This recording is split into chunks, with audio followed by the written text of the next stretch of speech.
Senate Judiciary is now going to hear Senate Bill 80 FNA, and the Honorable Senator Abbas is going to introduce the bill. Thank you, Senator. Welcome. Thank you, and good afternoon, members of the committee. Senator Darrell Abbas. I represent District 22, which is the communities of Pelham, Salem, Atkinson, and Plastow. And I am the prime sponsor of Senate Bill 80. Now, there was a similar version of this bill, at least in the concept last term, which was House Bill 1540. Although I think the spirit of the bill is similar, some of the policies are very different. My attempt here is to take what I would hope to be best practices when it comes to a custodial interrogation and really focusing on interrogations that are done at really a police station when someone's already in custody. That's really where I think the recording side of things, if someone confesses into a crime, well, as a defense attorney, the issue is, was that confession voluntary? Were their rights read? There's some constitutional issues. When all that's recorded, a lot of the work that goes into that has really been resolved, for better or for worse, at least from my perspective. It's all there. Some of the problems I thought with the bill last term was, number one, there was no funding, and I actually voted against the policy coming out of the House last term.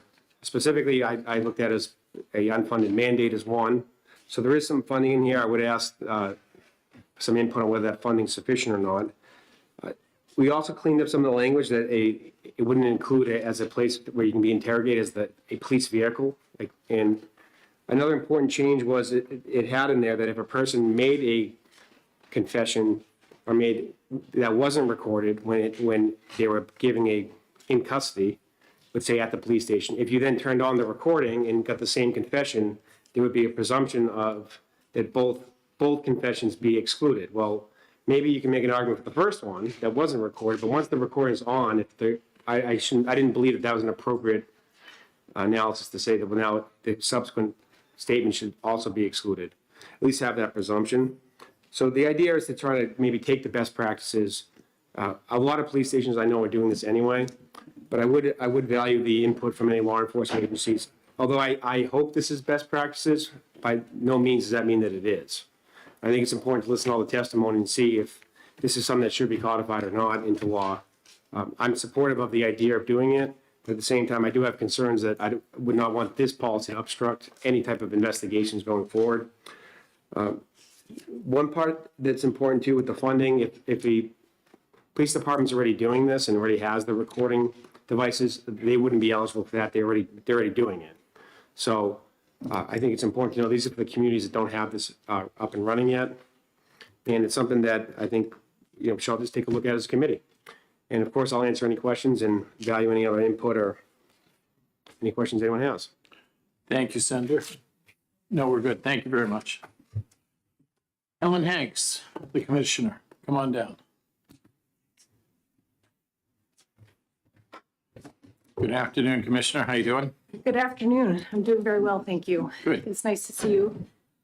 For the record, Helen Hanks, Commissioner of the Department of Corrections, and we are opposed to the bill as written. I understand, hearing the testimony from Honorable Senator Abbas, it was intended for police. That was what I thought I just heard. But the way the bill is written, the definition of a law enforcement agency, the Department of Corrections is a law enforcement agency. We have over 400 certified members of law enforcement within our organization, in addition to reviewing Chapter 594 and asking for some clarification on the intent of that chapter, because officer is defined differently in the preceding chapter, as this would be a new chapter. And then when you go to law enforcement officer, again, it creates another conflict that squarely, from my vantage point, incorporates my certified law enforcement in the parameters proposed in this piece of legislation. In the testimony that I've shared with you, and I won't read it, I know you will, and I appreciate your diligence in doing so, I call that out in the first section. And then furthermore, as we proceed, I did appreciate the sponsors trying to recognize that we do administrative disciplinary processes within corrections and excluding those essentially, but we also do administrative disciplinary investigations. And we have our own internal affairs unit with investigators that both investigate criminal conduct of people incarcerated and criminal conduct of staff. And that's important here. In our last year's FY21 annual report, you'll see a section that actually speaks to the number of criminal cases we referred out of our agency through our partnering county attorneys and attorney general's office. And we actually prosecuted over 30 of those cases, and it was approximately 100 cases that we referred. So we are affecting the intent of 594 by referring crime in a correctional setting. I did make some suggestions associated with page 3, lines 7 through 9. It talks about spontaneous statements being made in the course of a custodial interrogation, and basically statements that are routinely done during an arrest.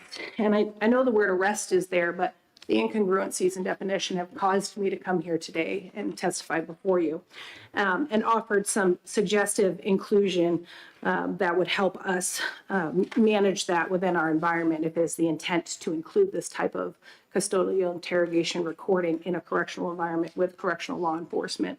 But to talk about the varying individuals that are responsible. So I say, or a statement made in response to a question or direction associated with routine management or operations of a correctional or detention facility during the booking, housing, or management of the individual in custody, because that's how broad those conversations can occur in a correctional environment. In addition to, on page 3, lines 14 through 20, there's this presumption of inadmissibility of statements, and it gives some opportunities to overcome. I offer a third section that would help us comply if this law was to pass, that statements recorded occurred at a correctional facility and disclose the admission of a crime, the intent to commit a crime, and accomplice to a crime, and were documented by a certified member of law enforcement or correctional employee.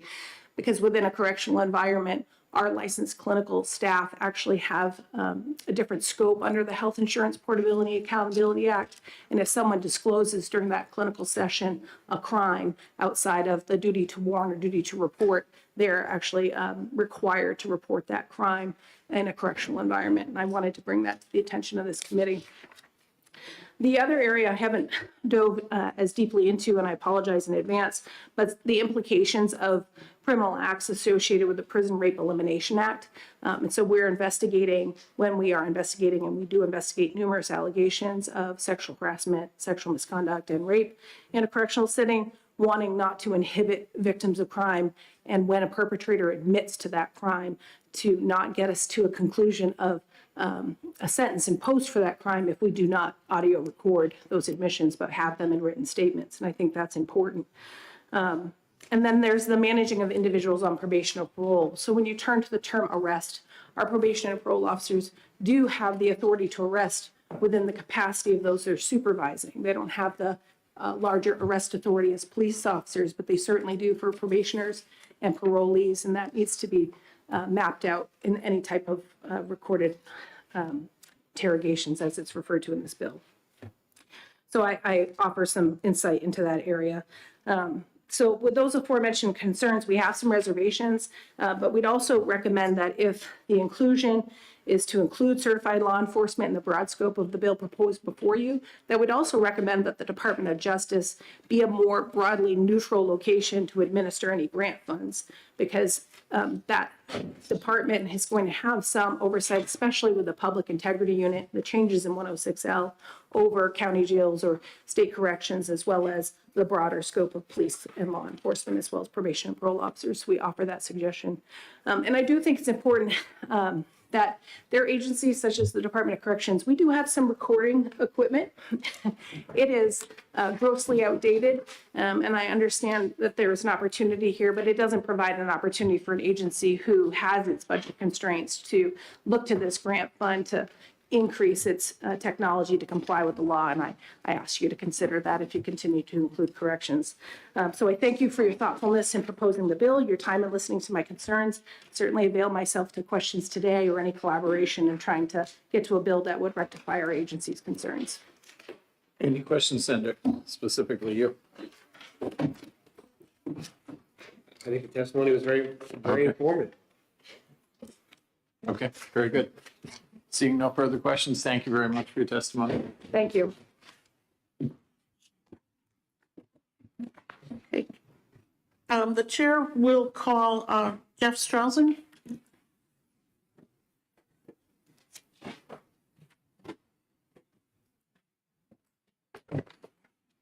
Good afternoon. afternoon. My name is Jeff Strelzman. I'm an Associate Attorney General at the New Hampshire Attorney General's Office, where I oversee the Criminal Bureau. Thank you. We did review the bill and sent a couple of suggestions to Senator Abbas and Representative Lynn, with just some explanations. Really two suggestions and one concern. I know other speakers are going to address some of the other issues that they see, so I'll just concentrate on these and then take any questions that you have. The first suggestion that we made is amending the bill to make clear that even if a statement is unrecorded and it would otherwise be excluded, that statement would still be admissible for impeachment purposes if it was in compliance with New Hampshire law. So the way currently the law works is this. If a suspect gives a statement that's in violation of Miranda, but that statement is voluntary, the statement is excluded from being used as evidence against him or her. However, if that individual takes the witness stand and testifies inconsistently from that statement can still be used to impeach them, to show that they're not being truthful. This bill doesn't provide for that. And so the suggestion we made was to allow that to happen, to comply with current New Hampshire law, so that somebody wouldn't essentially be able to give a statement that's unrecorded, get on the witness stand, and then lie and avoid being confronted with that statement. So that's the first suggestion that we made. The second one deals with the effective date of the bill. Right now, the bill says it's effective 60 days from its passage. We've suggested making that at least 9 months, 270 days, and I can explain why. First of all, the bill itself talks about a 60-day deadline for the Department of Safety to do certain things, and then departments having another 60 days to apply for money. So when you add those up, you're at 120 days, which means you're beyond the 60 days that's allowed for the bill to go into effect. So that's not going to give the departments enough time. It's not going to give the Department of Safety enough time to get in place what they need to for the applications and the money, and then the agencies to apply. By the time they apply, there'll be more than 120 days past the effective date. So the idea is to provide enough time for the Department of Safety to do what it needs to do, for the departments to do what they need to do just to apply for the money. And then obviously for a fair number of agencies, this would be a big change, not just in getting the equipment and setting up the facilities, but also in just training and educating their officers to get this in place. So again, probably a year from passage would be good, but the idea is to give everybody enough time, because this is a significant change that will happen out there with significant repercussions if it's not complied with. So our suggestion is that you simply give the agencies, the Department of Safety, more time from the passage of the bill before this goes into effect. And then the last comment that we made was just an observation about costs, and the bill obviously covers some of the costs that are involved, but a significant cost you're going to hear from one of the other speakers will be kind of dealing with the storage and maintaining these things. But a significant cost will be the transcription costs for all these new statements that we get. I don't know how much money we spend in a year, but my guess is in the tens of thousands of dollars, because once you get these recorded statements, now you've got to get them transcribed. And we certainly don't have people in-house who do that, so you have to send these out and pay a service to do it, and that obviously adds up. So that's just something to think about when you all think about what the cost will be for this bill. The equipment is a cost, the training is a cost, maintaining and storage, but ultimately transcribing it is also a significant cost as well that should be factored in. So again, I'm not going to cover what other people are going to cover, but those are the main observations and concerns that we had. I'd be happy to answer any questions that any of you have. Thank you very much for your testimony this afternoon. Are there any questions from the committee?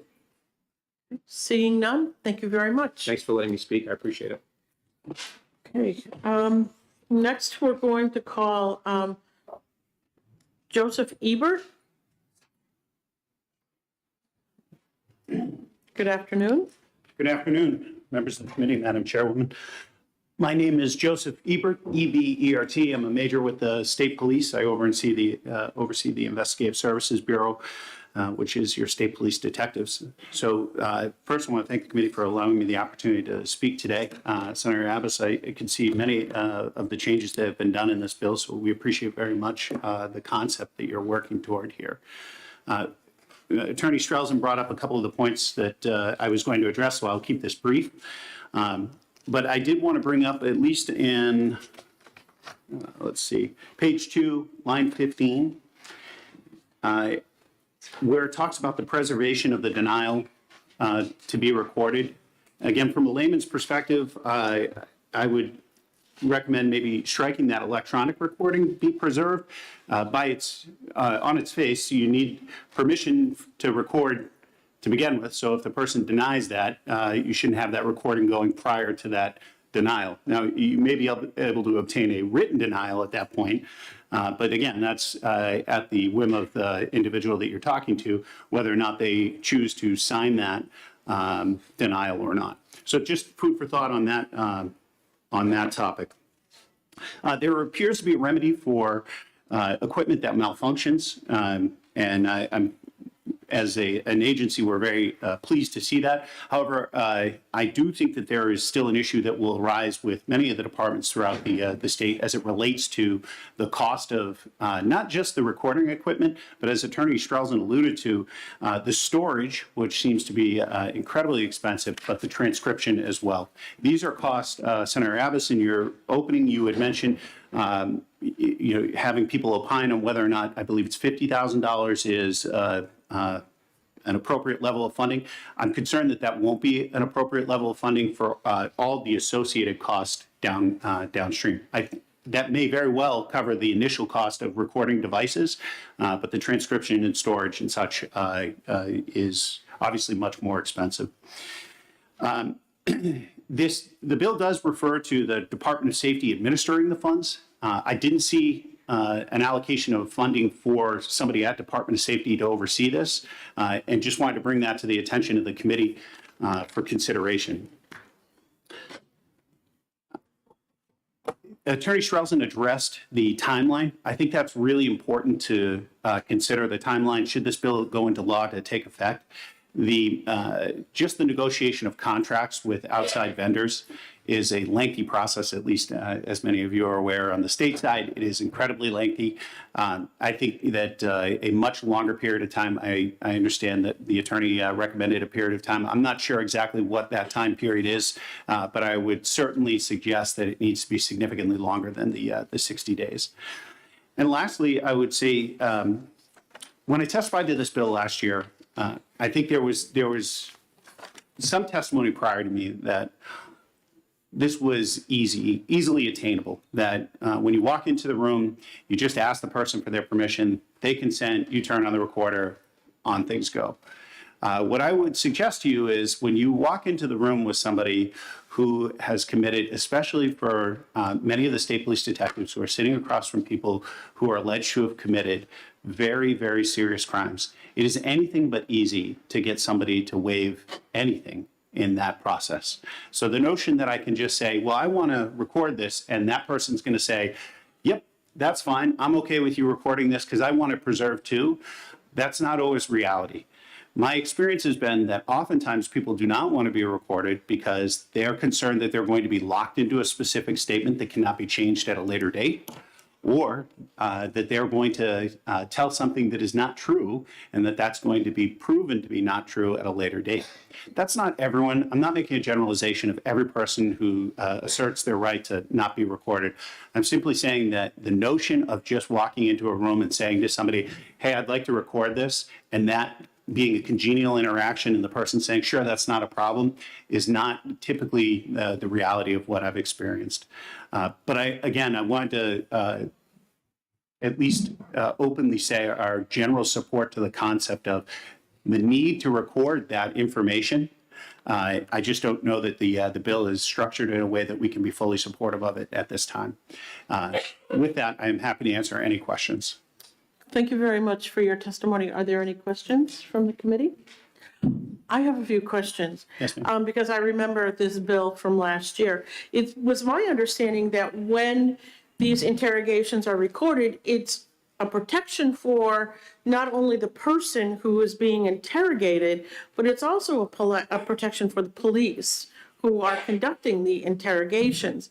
Am I wrong in making that assumption? No, ma'am, you're not wrong at all. In fact, if the legislature were to consider, this as an exception to the one-party statute, where as you encounter somebody roadside, you identify to them, hey, you're being recorded. There's been an exception to that one-party statute for that situation. If that were considered in this circumstance, that may very well be something that the Department of Safety could be in full support of, where it's when you go into the custodial interrogation, it will be recorded. Because oftentimes the law enforcement officer who's sitting in there wants that preserved and recorded so that no allegations of misconduct are made at a later date. Thank you. The other question I have is what happens if someone's incapable of giving their consent? Either they are inebriated or there's some sort of drugs or alcohol, something that's going on. What would you do in that instance? Would you have to keep that person until they are at a point where they are able to give their consent? So that is a very difficult situation. I'm glad Attorney Strelzin's here so he can correct me if I misspeak on this. But we've run into this scenario. Most often we run into it as a major crime detective investigating homicides. We've run into a scenario where the individual who is alleged to have committed a crime is under the influence of some type of drug, narcotic, whatever the case may be. What we don't do is typically just hold that individual until they sober up. If there is an underlying charge, they may be held on that underlying charge. If not, they may be released to a correctional facility for protective custody, and we may reapproach them at a later date. But to address, I think, the root of your question is, would you obtain a waiver from somebody who is otherwise incapable of giving that waiver? I would tread very lightly on that because there's a high probability at a later date that whatever was said during the course of that conversation would be suppressed. Okay, thank you. Are there any further questions? Seeing none, thank you very much for your testimony. Thank you very much. The chair will call Joseph Hobecki.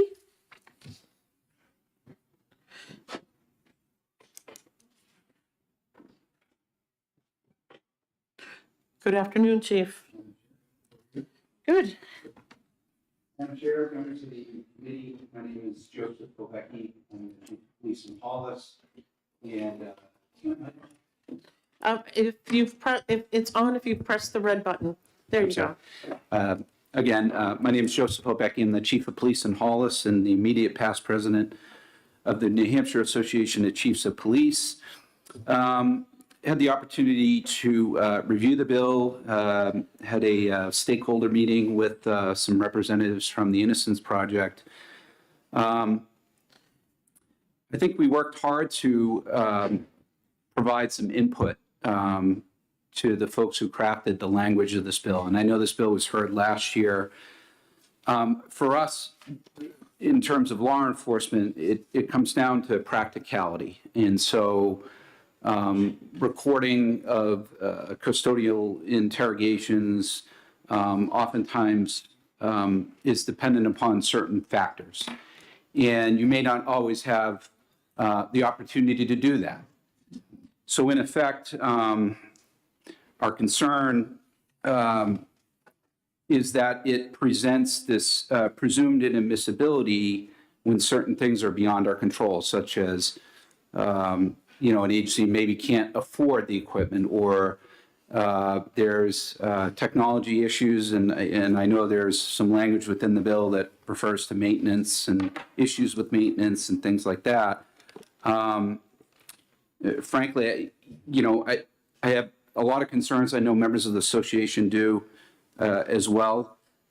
We feel as though constitutional issues with statements are issues of the court, and this effectively creates an additional burden on law enforcement and limits our ability to conduct these types of investigations, which can be very fluid, very dynamic.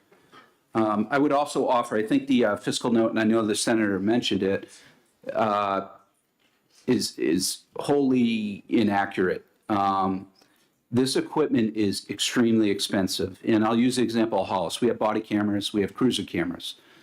We have cameras in our station. The body cameras and the cruiser cameras alone over a course of 5 years are $168,000. $168,000. To upgrade video equipment within our facility is, for this year, is a cost of about $50,000.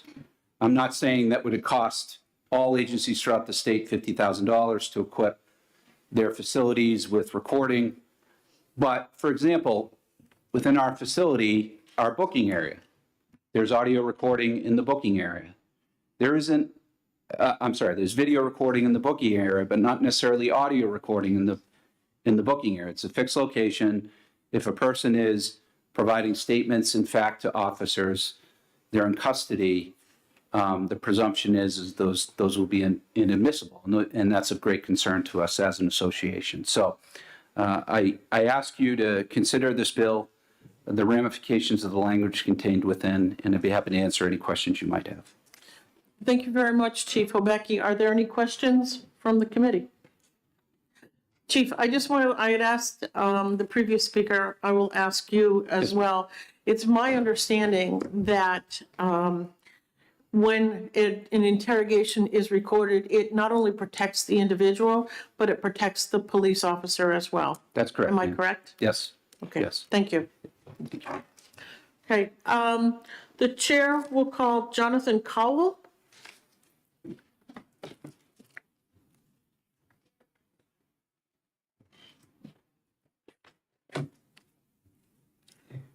Good afternoon. My name is Jonathan Cowell. I'm the Municipal Services Counsel at the New Hampshire Municipal Association, and I'm here to speak in opposition to this bill due to it being an unfunded mandate. Now, the reason why I'm here and not one of the people that you may be used to from NHMA is because I think I offer a bit of a unique perspective on this in that before I was employed by NHMA, I was a prosecutor for close to 10 years. And so I've seen firsthand the effects that a law and a mandate like this can have when it's implemented without the proper funding and infrastructure put into place.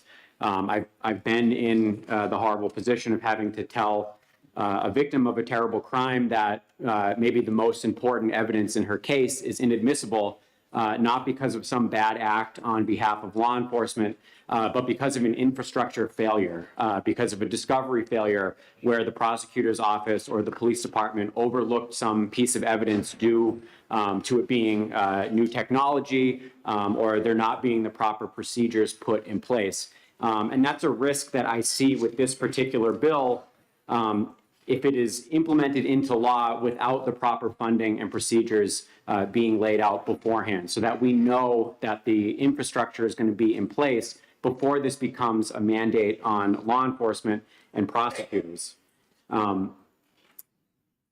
We talk a lot about defendants' rights, and there are obvious constitutional protections for defendants' rights, but victims' rights are important too. And when there's failures, especially on the evidentiary side of things, because proper equipment is not available due to a lack of funding, victims' rights can be infringed as well. And that could add an additional cost to this, which would be potential lawsuits on municipalities and local police departments if there's a failure to comply with some of the requirements of this bill.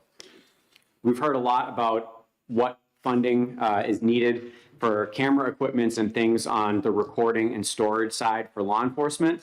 I think there's an additional level of maybe overlooked requirements that would also call for a significant expenditure, and that's the funding and to provide infrastructure to get this evidence from the police departments to prosecuting agencies, and then also what happens with those recordings once they're needed in court.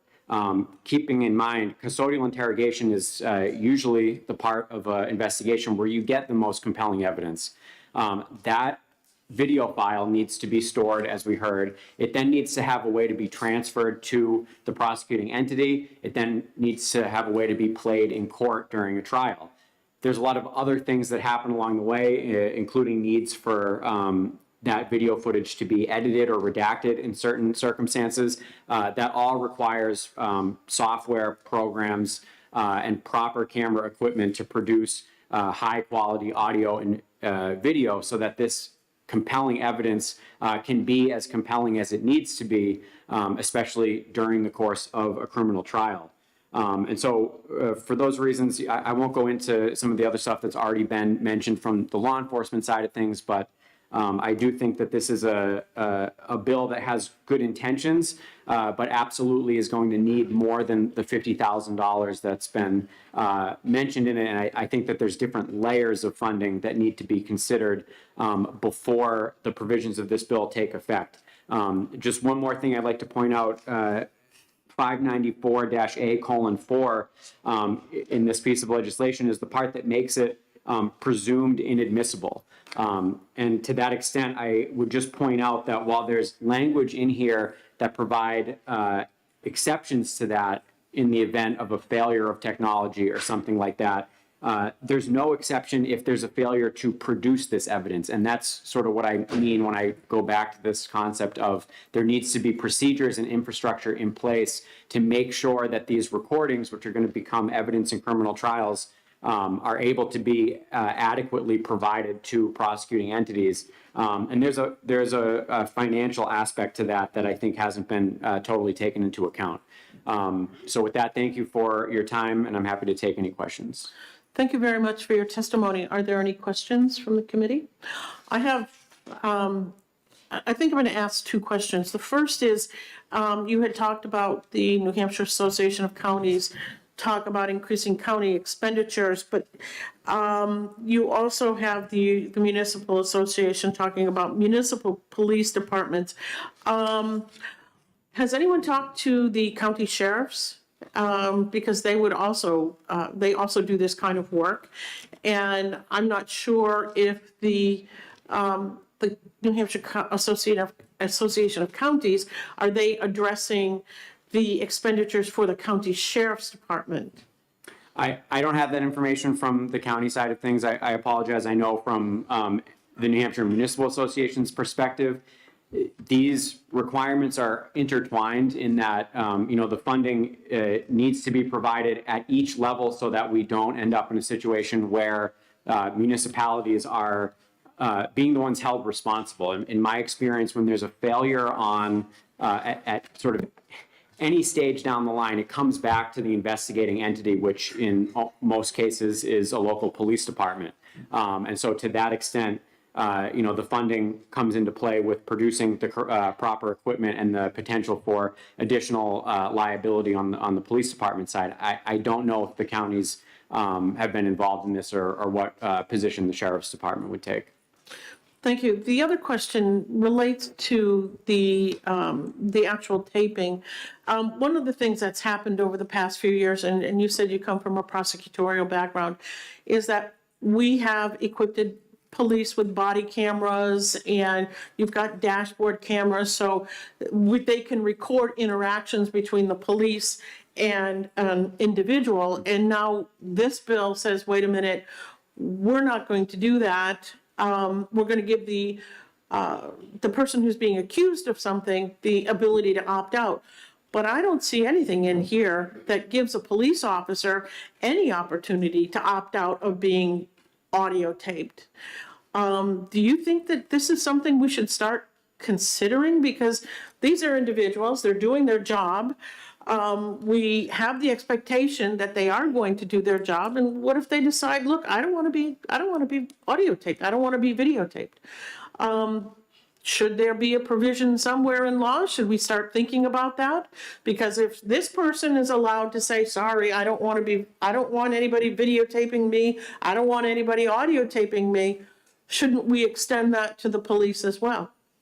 So I think that question maybe goes a little bit beyond the scope of what I, as an NHMA's representative, can get into. I think what we're talking about here is custodial interrogation, which is a very sort of narrow piece of the law enforcement investigation.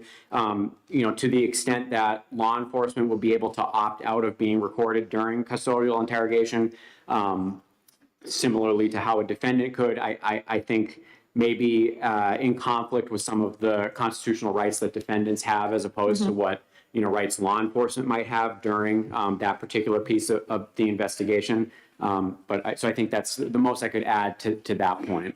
Okay, thank you. I was playing the devil's advocate, and I just wanted to see where you were going to go with it, given your prosecutorial background. So thank you very much. Are there any further questions? Okay.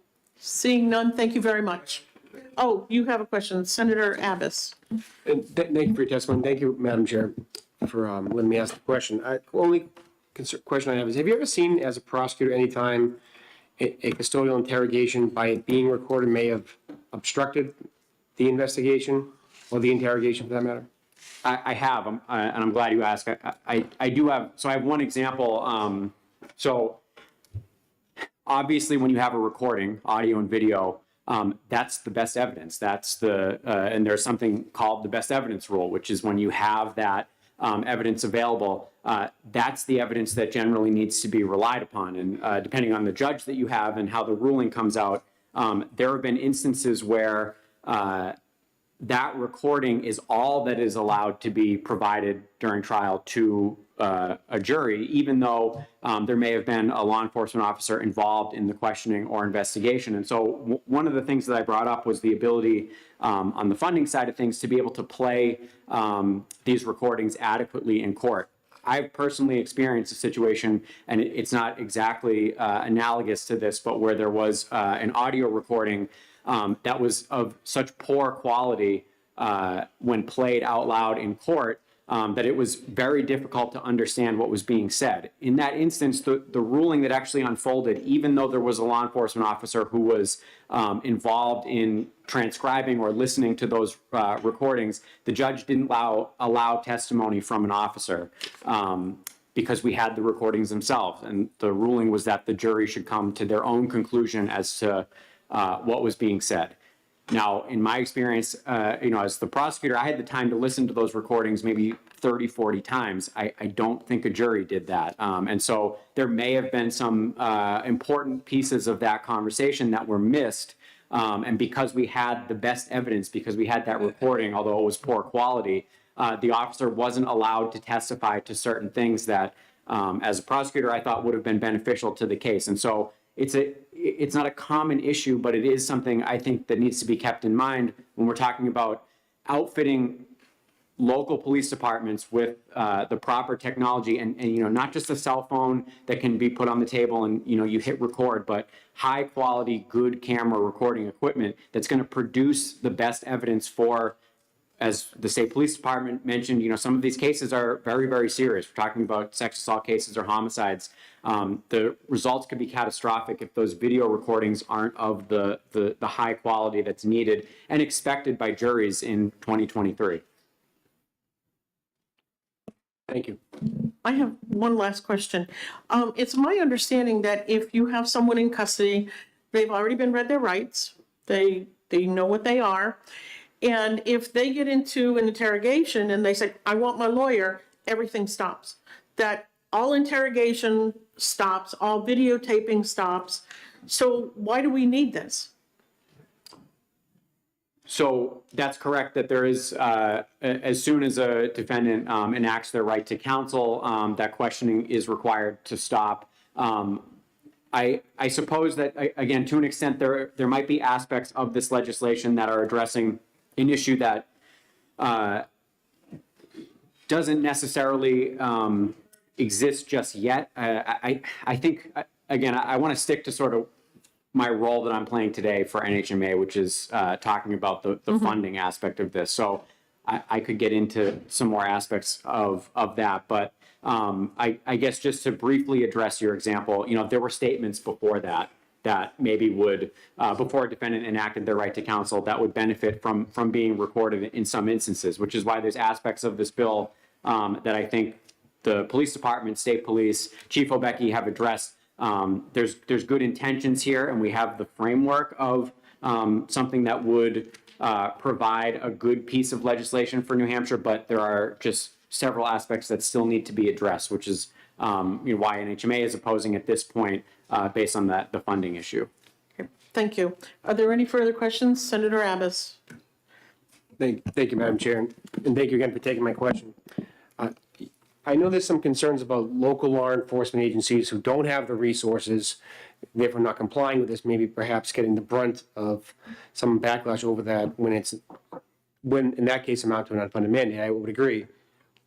Now, would it change your position if this only were to apply to law enforcement agencies that actually had the ability to implement this, it's already either in place or it's funded. Because my goal is if they're at the police station and they're being interrogated and they have the ability to record it, that in that circumstance, it should be recorded. But if they don't have the ability to record it, I don't want that to be the debate in the courtroom. I think that's misses the intent of what we're trying to accomplish.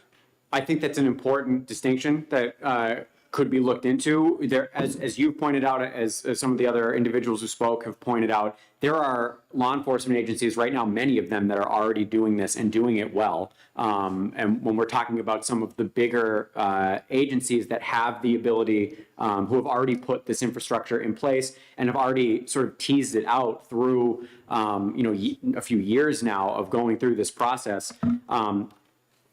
I think you're correct in that sense. It wouldn't be an unfunded mandate if it's targeting departments that have already put the time, procedures, and actual audio video equipment in place.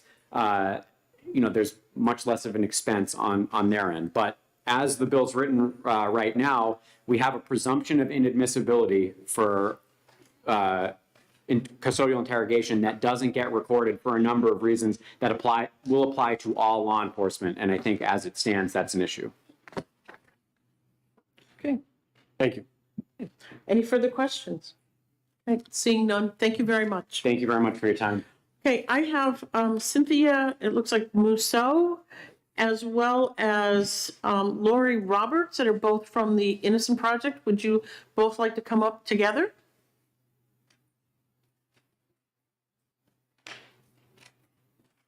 Madam Chair. Yes. Schedule this. Might there be a chance I could go? Sure. Come forward, Mr. Chair.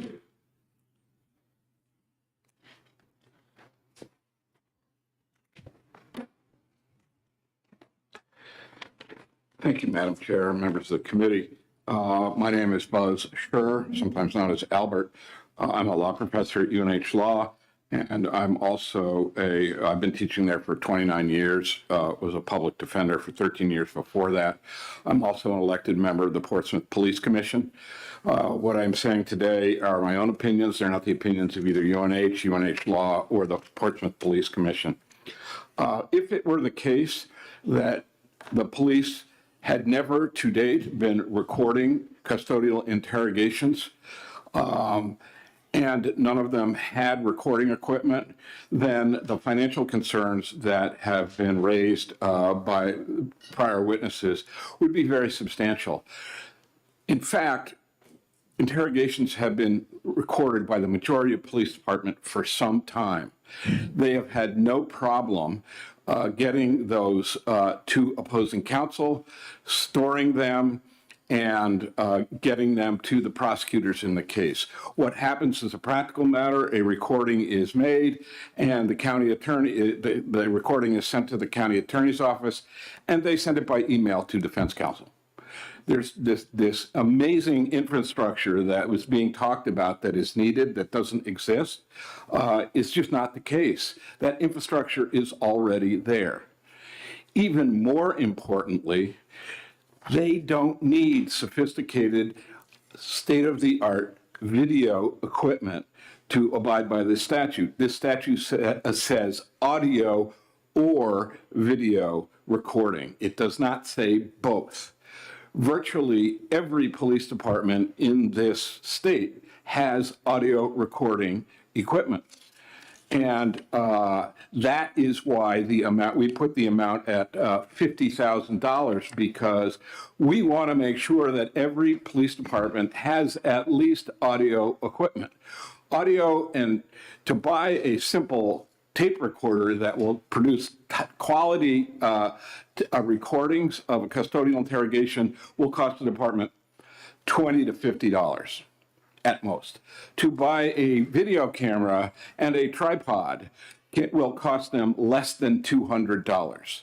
You do not need this. It's a very sophisticated system to abide by this statute. I want that clear. We made the decision last year to change it from audio and video to audio or video for that very reason. We don't want to impose a financial burden on any police department, and this bill, as it's written, given the practices of the majority of police departments already in New Hampshire, doesn't impose any financial burden. And for those who have neither audio equipment or video equipment, this takes care of that with the financial allocation. And that's, we heard what prosecutors and police said last year in terms of the cost, and we wanted to make sure that there was that money available, and it wasn't an unfunded mandate. Last year, some of the changes we also made, last year, there was concern about the definition of custodial interrogation. We basically changed that to say, I think what everybody agrees on, you haven't heard any complaints about it. It is what the law says it is, what the New Hampshire Supreme Court says it is. We also heard concerns about the problem with audio and or video recording in police cars, which was required under last year's bill. We got rid of that. We understand. We don't want roadside encounters to be required to be recorded under this bill. There was some concern of statements made, spontaneous statements made, for example, in booking rooms or elsewhere. And we created we added an exception for spontaneous utterances on page 3, lines 7 through 9. I just in responding to some of the things that some of the previous witnesses said, we have no problem adding the language that Associate Attorney General Strelzin suggested about it could be used for impeachment if the defendant testified contrary to what his unrecorded statement was. We don't have any problem with that. We don't have any problem with the effective date being 9 months rather than the effective dates that are in there. There's no requirement under this statute that the recordings be transcribed. I mean, we've heard a lot of testimony about all these outrageous costs, but this bill does not require that the recordings actually be transcribed. That cost, more often than not, is funded by the court system, not by the county attorney's office. If the county attorney seeks to offer an audio recording without a transcription, and the defense asks for a transcription, that's funded by the court system. That is not a cost borne by either the police or the county attorney's office. There's some confusion about this issue of consent. There's no requirement in the bill that there be a waiver so that the recording can happen. The bill simply says if a defendant, an accused says, I don't want this recorded, it doesn't get recorded. It's not, you don't need to have an affirmative waiver in order for it to be recorded. That is intentionally why this bill is written that way. And to address an issue, if someone is so drunk or high on some kind of other drugs that you don't trust their consent, well, a good police officer is not going to do a custodial interrogation in that circumstance because the very waiver of Miranda in those circumstances would be open to question. They're not going to do a custodial interrogation when a person is that drunk or that under the influence of drugs. And I apologize to the immediately previous witness, but I'm going to pull rank. I've been teaching the course of evidence for the last 25 years. I've taught it 35 times. The application of the best evidence rule to this circumstance that he testified to is flat out wrong. It's just the best evidence rule does not apply in this circumstance. If the committee wishes, I hope, and I would say, I hope you don't, for your interests as much as mine. I can talk at length about the best evidence rule, but there's just no question whatsoever that the best evidence rule does not apply in this circumstance. Finally, in terms of the testimony of Commissioner Hanks, we talked just before the hearing understand some of her concerns. And we agreed that we will get together after this hearing, and I'm sure we'll be able to negotiate some language that will address her concerns and clear up her concerns. And once we do that, I will contact Senator Abbas and present to him what amendments might be necessary to deal with those concerns that Commissioner Hanks has. Hopefully the committee understands we're very willing to move this forward. We've talked with the Attorney General's office this year. After last year, we talked to the Police Chiefs Association. We want to do everything we can to move this forward. I think it's good legislation. If there are any questions, I'm more than willing to answer them. Thank you very much for your testimony. Are there any questions from the committee? Seeing none, thank you very much. Thank you. And thank you for allowing me to go. Sure. Next, we're going to go to Lori Roberts and Cynthia Mousseau.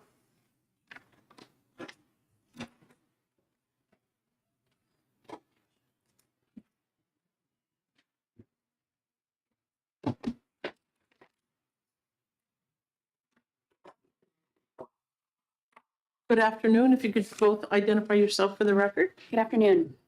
My name is Lori Roberts, Laurie Roberts. I'm with the National Innocence Project.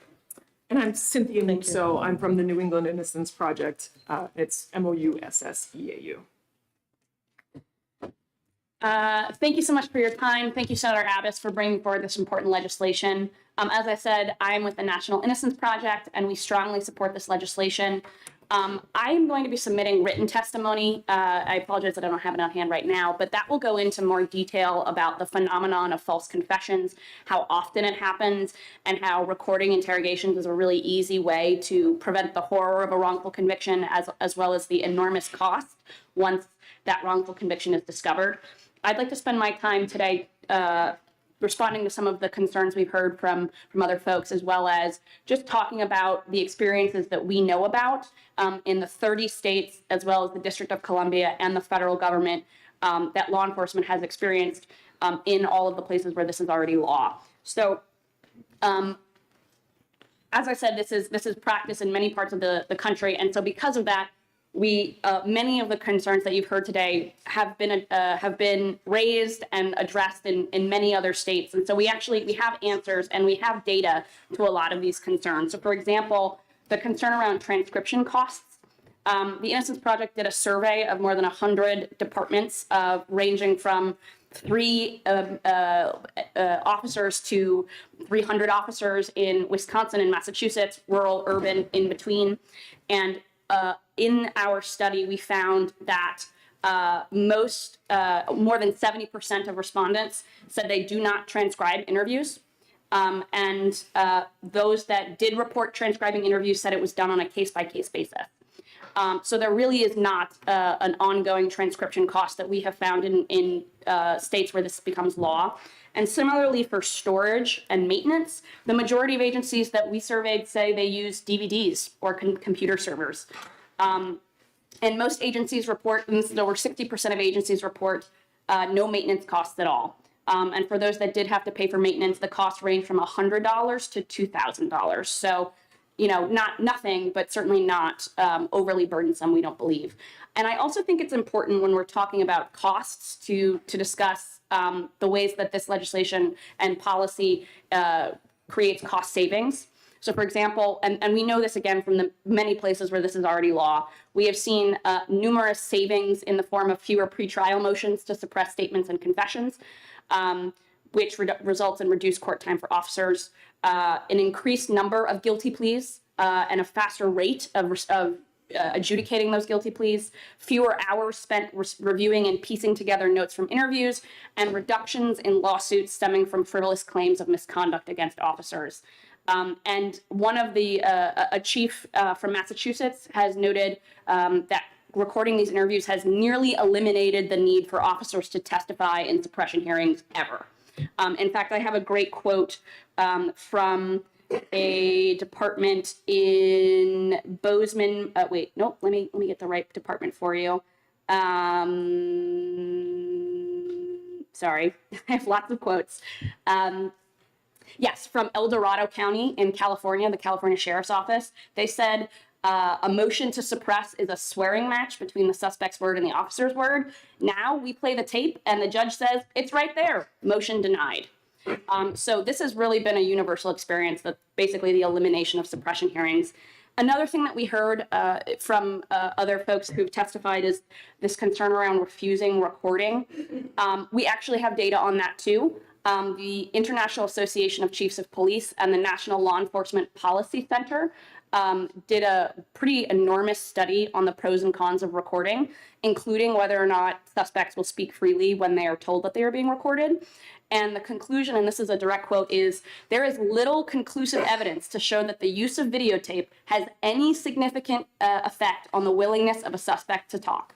Well, While some are willing to talk or even play to the camera, others are reluctant. But the majority of agencies that videotape found they were able to get more incriminating information from suspects on tape than when they were using traditional interrogation methods. So while we understand the concern, what we have seen in the, again, 30 states, the federal government, and DC, where this is already practiced, is that that concern has not come to pass. And in fact, not one state that we are aware of has ever passed this law and then repealed it or loosened the requirements, which really speaks to the fact that while on the front end, we certainly hear concerns from law enforcement about this policy's impact on their ability to solve crime and secure convictions, this policy is really good for both of those things. This helps solve crimes and this helps secure convictions. And you don't have to take my word for it because, again, we have lots of quotes from many agencies all around the country that I will just read a few of them for you. From Salt Lake City, they say, quote, since the department has been using video to record interrogations, there have been no complaints about voluntariness or coercion. Videotaping statements helps us put forth the best case possible. In Mesa, Arizona, they said that the act of recording automatically brings with it an air of disclosure and avoids accusations of impropriety during the interview. In Savannah, Georgia, they talk about how detectives frequently prepare reports or testify months after the interview. And in the interim, they've conducted many other interviews, and so recollections of details fade. So recordings allow officers to be accurate and complete. In Norman, Oklahoma, which is not a big department, there is a quote, there is nothing better than a video and audio tape of a confession obtained by a skillful detective whose questions, demeanor, and methods are as important as the confession. We have nothing to hide, so why not document the process using modern technology? Bozeman, Montana says our experience is 100% positive. And the last one I will just mention is that Denver, Colorado, in their department regulations that describe this policy, they justify it by saying that guilty pleas have increased, the likelihood of conviction has risen, and this response to another concern we've heard, the mental trauma on victims and witnesses has been reduced, all through the use of this video medium. So while, again, we recognize and are eager to work with law enforcement to address their concerns, and I think we've done a lot of really good work since last year, it really is the experience everywhere that this policy has been implemented, that it is universally positive once you get over that hump of implementation and training, and of course ensuring that there is an appropriate funding to make sure that agencies are able to get the equipment that they need.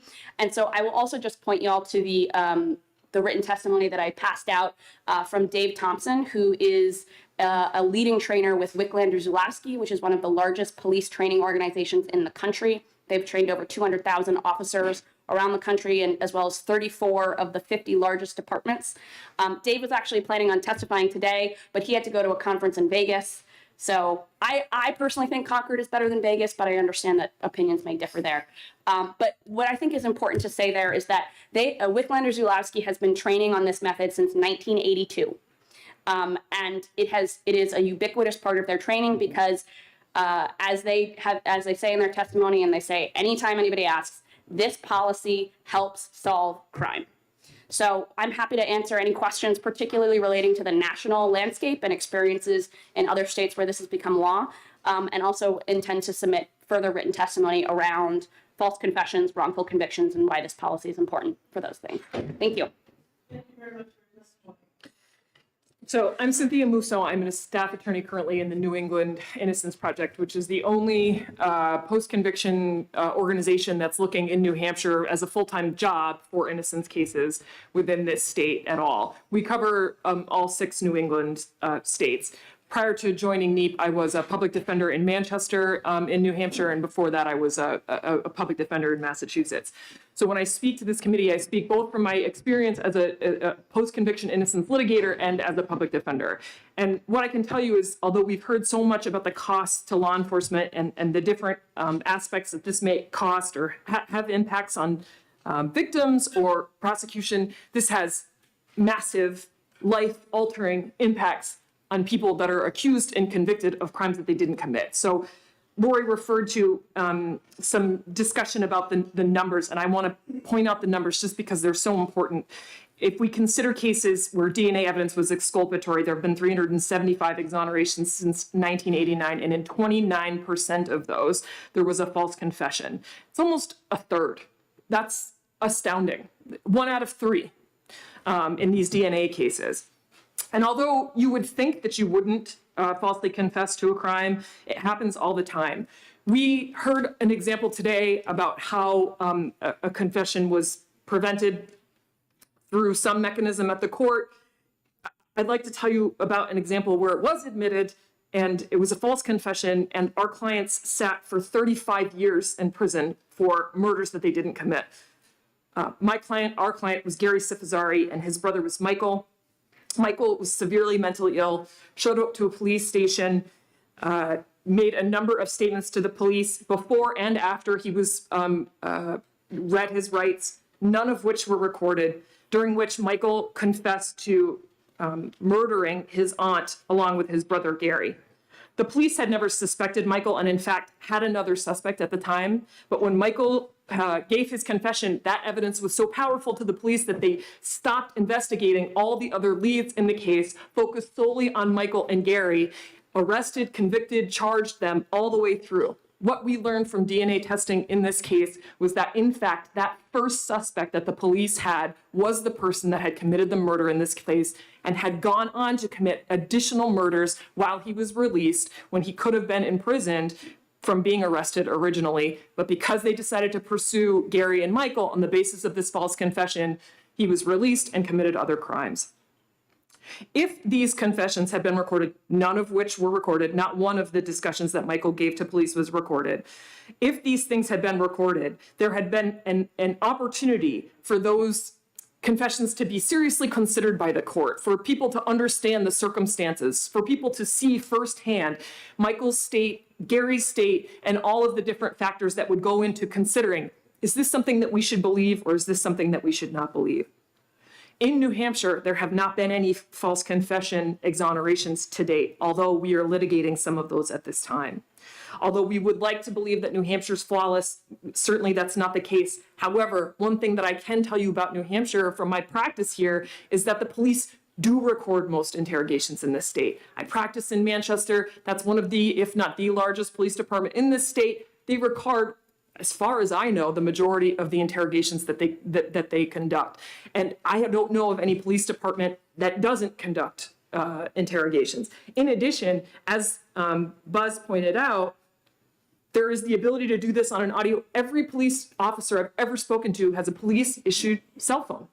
Those record things automatically. There is no need for new equipment if you can just take your cell phone out and record it, and they already have these police-issued cell phones in order to do that. I don't want to go on, and I think there's been a lot of points made here today about some of the concerns that were raised, but I did want to point out additionally about the transcripts, and I just want to be super clear about this. When we received, as a public defender, when I received a recording from the state, I didn't receive a transcript. I received the recording, and then I got the transcript myself through funds through the court, as Buzz said. So that really is that is the practice in this state. It's not that the police do it. It would not be an additional funds, and we're already doing that. That's something that's already being done. If we get a recorded, most of which they already are, if we get a recorded statement, we get those done. I don't want to go on and on, as I said, but I think in the reality, this bill is an opportunity to increase objectivity and to increase honesty in a courtroom. And I know, Senator Carson, one of the questions that you had asked when you were playing devil's advocate was, why do we need this if somebody says, I want a lawyer? That's actually one of the largest points of litigation in motions to suppress in the state. That's like one of the biggest pieces. Did you say it or didn't you say it? And if you had a recording, that's gonna completely obviate the need for litigation around that entirely. I just think this is gonna be ultimately helpful for both sides, and is really gonna bring some objectivity into the courtroom. Thank you both for your testimony. Senator Adams has a question. Thank you, Madam Chair, and thank you both for your testimony and this can be directed to whoever wants to respond. There was some testimony you heard from the Commissioner Hanks about the Department of Corrections and how this policy would implement that. And I understand there may be some, conversations that happened thereafter, but any thought on, and not to say that a false confession couldn't occur anywhere, but if we didn't include the Department of Corrections in this policy, is any opinion on that? And not saying we don't go back to that later, but that may create some complexities that we may stall things. Any opinion there? Did you want to say something? Okay. So I think the reality is the concerns that were raised by Commissioner Hanks are important, and we do want to address those. It is pretty complex because there are different aspects there that would sort of fall under this and some that wouldn't fall under this. And there are some built-in exceptions already in the law. So there's on page 2, I draw your attention to line 5. So it talks about administrative disciplinary hearings in state correctional facilities or parole violators that aren't charged with new offenses. That's explicitly excluded under the provision, this statutory provision. In addition, we're open to having further discussions about different aspects of when this should apply or shouldn't apply. Ultimately, the main concerns that we have are that we're addressing this aspect in court proceedings. So administrative hearings and stuff like that, that's why we explicitly put this exclusion in, but we're happy to have further discussions about. I am fully aware that I don't understand the internal workings of the DOC. And so the reality is that that's why we need to have discussions about, hey, when is this going to work and when is this going to work? So I don't have a perfect answer today. I know there are some things that are already excluded, and I know that this is something we're going to work out. Thank you. Thank you. Are there any further questions? Just a quick, just a quick question. Do you think we should include a section in there that says if an individual requests an attorney, their right to attorney, or revokes their right to attorney, that all audio visual taping just stops at that point? I think that the legal standard that's in place in court now by common law would really prevent anything further from being interrogated. There would, as you pointed out in your original question, I think that really everything ceases at that point anyway, and that's really covered by constitutional protections that are national, that are statewide. I really think that's pretty well covered. I don't have a problem if we wanted to put something in about that all the recording ceases. But I don't think it's necessary because I do think that that's covered by the law as it stands now. Okay, yeah, thank you. Any further questions? Seeing none, thank you very much for your time this afternoon. Thank you. I'm going to call the final speaker, Ms. Dean. Ms. Dean, we are well beyond our time here. We've had a lot of testimony. If you could please give us information that we haven't heard, we would really appreciate that. My name is Penny Dean. I'm a solo attorney out of Concord, New Hampshire. Ms. Dean, could you make sure to speak into the microphone, please? Whoops, so sorry. That's okay. Yes, thank you. My name is Penny Dean. I'm a solo attorney, a private. I'm based in Concord, New Hampshire, but I'm admitted in Maine, New Hampshire, Massachusetts, the applicable federal courts, First Circuit Court of Appeals, the United States Supreme Court. The concept of this bill is wonderful, but I could not have imagined a more anti-defense bill. There's a lot of, I consider, serious defects in it. And question was asked, well, should they put recording the minute they ask for an attorney? Well, the problem is that there are many, many police officers and many, many cases where they will try and start up conversations with the defendant, getting him then to waive an attorney. So if they waive an attorney after that, I think recording needs to start again. That's number one. Number two is on page 1 of the bill, which is definition 6, place of detention. That has to be very clear that it talks about a fixed location under control of law enforcement, because a person can be under detention in many other places and circumstances.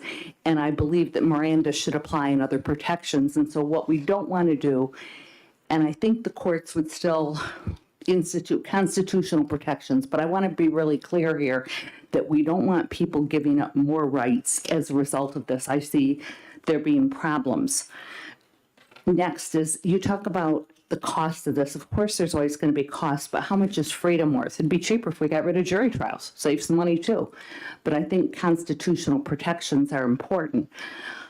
When we talk about, I'm concerned about on page 2, 8, 9, and 10, and 11, if custodial interrogation occurs in another state in compliance with that state's law or conducted by a federal law enforcement agency, New Hampshire under State v. Ball has been very protective of New Hampshire citizens' rights and their constitutional rights. And the federal Constitution is a floor. You can't go lower than that, but you can go higher than that. And New Hampshire has done that in many instances. So what I'm concerned about is this rule that would suggest that if another state doesn't care about the constitutional rights of its citizens as much as New Hampshire does, that that information would come in. And I think that should be addressed. The other problem is that we have Roman 2, which is on page 3. I'm sorry, Roman 3 on page 2. I think that should be struck in its entirety. You see way too much discretion given to confidential informants. That would be a rat who the police get to protect. And it's a very, very frustrating thing. If you're the person that's accused and you don't even get to truly face your accuser or know who's accusing you of these things, how can your defense attorney begin to build a viable defense? I think it's a horrible, horrible paragraph. Next, and I've had personal cases, or I shouldn't say personal, client cases with this, Roman 4A on page 2. They talk about equipment failing. I had a case with a local police department. My client was arrested for a particular thing. And unfortunately, there are some people that are, quote, too rich to have a public defender, but too poor to truly pay for a vigorous defense. And that's a lot of people, a lot of working people in the state. And what happened was, miraculously, the police cruiser recording worked perfectly in the stop before her, worked perfectly in the stop after. And darn it, during her stop, we found out it must have malfunctioned. Funny how that happened.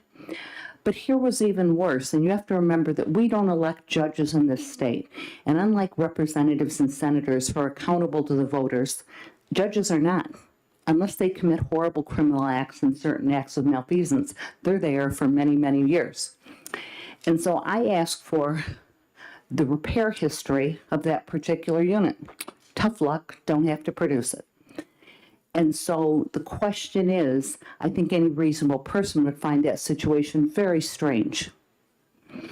And we have things like that happening all the time and they don't get justice. So to allow reasonable maintenance in terms like that, I think that's a problem.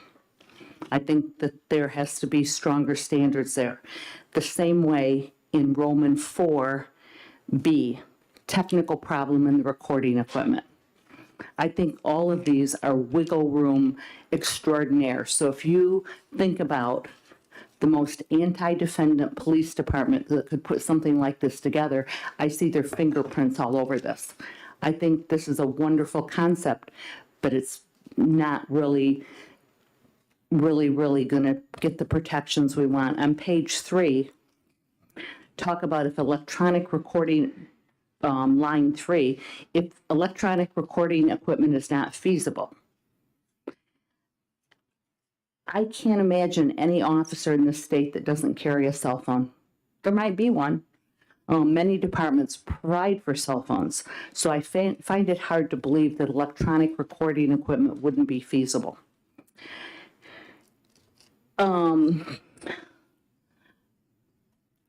Lastly, I think the best provision probably is 594A4, which is a presumption of inadmissibility, but I think that needs to be stronger.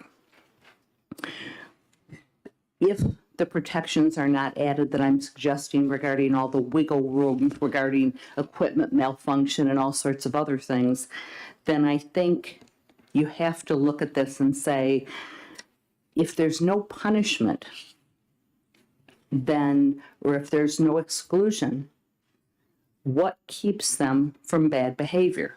Because like every particular occupation, there's good and bad. And unfortunately, what we need to protect our most vulnerable citizens, there's a really sad saying that you can have as much justice as you can afford. If you can afford the good experts, if you can afford whatever. I see this being a good first step, but I see the problems being there as a practical matter. And quite frankly, right now, as others have said, there just isn't a cost. Most people don't transcribe these interviews. And when they do come, private defense attorneys, if you're not a public defender, the defendant has to pay for that. So all of this stuff right now is happening. I don't see it as this huge, horrible cost to police departments. And literally, like I said, they're emailing them right now. If it's too large, they make us defense attorneys come to the police department or send them a thumb drive. So I just don't see this happening. But what I'm concerned most about is our most vulnerable citizens. People with lots of money, they can hire lots of lawyers and lots of experts. The working poor that maybe make too much for a public defender. And this is life-changing for people. I don't know if anybody will remember Ray Donovan during the Reagan administration, who spent his entire family fortune defending himself. And after the last acquittal, what he said was, where do I go to get my reputation back? They gave me my bond back. They gave me my money back. Where do you get your reputation? And a person's reputation can be destroyed over an accusation. Sometimes, and the least among us don't have a pulpit and don't have influential friends. So I'm happy to take any practical questions, but recording any type of interrogation is incredibly important. So this bill, the concept of it is priceless. Priceless to those who can't speak for themselves, who don't know can't afford to take the day off and come testify here, even if they knew there was such a bill. So I applaud the senator, but I think it needs work. Thank you very much for the testimony. Are there any questions for Ms. Dean? Seeing none, thank you very much. Okay, are there any other members of the public that would like to make a comment on Senate Bill 80? Okay, seeing none, I'm going to close the public hearing. We're going to move right to and open the public hearing on Senate Bill 76 and recognize the prime sponsor, Senator Bradley. Good afternoon, Senator. We apologize. We're a little behind our time, and thank you for waiting. Good afternoon, Madam Chair. No worries about the delay. Appreciate the opportunity to be here in front of the Judiciary Committee. For the record, Jeb Bradley from Senate District 3. I introduced this bill, Senate Bill 76, at the request of a constituent. Her name is Sarah Frechette. Unfortunately, Ms. Frechette was unable to be here today, an unavoidable work commitment. She will be submitting written testimony to the committee. She approached me after discovering her deceased grandmother. Sometime after her grandmother's demise, and felt that, and I had advised her at the time to contact law enforcement, which she did, and in looking at the statutes, realized that there was no criminal penalty to hold accountable the relative in the case of her grandmother, who should have reported the death of the grandmother and taken action to have the corpse properly attended to. So that's what this bill does. It creates a misdemeanor penalty for non-reporting. I'm told that the Association of the Chiefs of Police are going to testify in support of the bill and ask for one change, which I think makes a lot of sense, that on line 6 of the bill, the notification also include not only the medical examiner and the county attorney, but law enforcement personnel. So with that, I'm happy to answer any questions. I will, as soon as I receive Ms. Frichette's letter to me, I'll make sure to forward it to the committee. If you have, subsequent to that, any questions of her, I suspect, Madam Chair, that when you move to take action on the bill, if you give a certain time, certain day that you're going to take action, she would be more than happy with better notification on my part to be able to be here. Okay, thank you very much, Senator. Are there any questions from the committee? Yes, Senator Chandler. Thank you very much, Madam Chair. Thank you, Mr. President. I just looking at the suggested change that you mentioned to notify law enforcement makes sense to me. For an individual, if I'm reading this correctly, it's suggesting that the individual who finds the corpse would have to then notify the medical examiner and county attorney. And I think it seems to me that might be a high burden, a high standard for a person coming into that situation. Perhaps only law enforcement might need to be notified. You know what? I'd leave it to the experts who are probably going to testify after me, but I would be, that seems like it would be a very appropriate way to go, because law enforcement would then presumably contact the medical examiner and the county attorney. Thank you very much. Are there any further questions? Senator, I'm just wondering, because of the request that we put in on line 6 to include law enforcement, if we could clarify that even further and say local law enforcement, whoever that is, just instead of calling the state police or the sheriff. So just an idea, but we'll work through it. Okay. Thank you very much, Senator. Thank Any you. further questions? Seeing none. Thank you, Senator. The chair will call William Bright.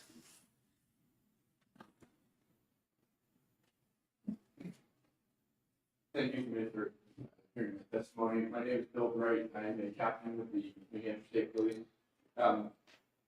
I'm sorry.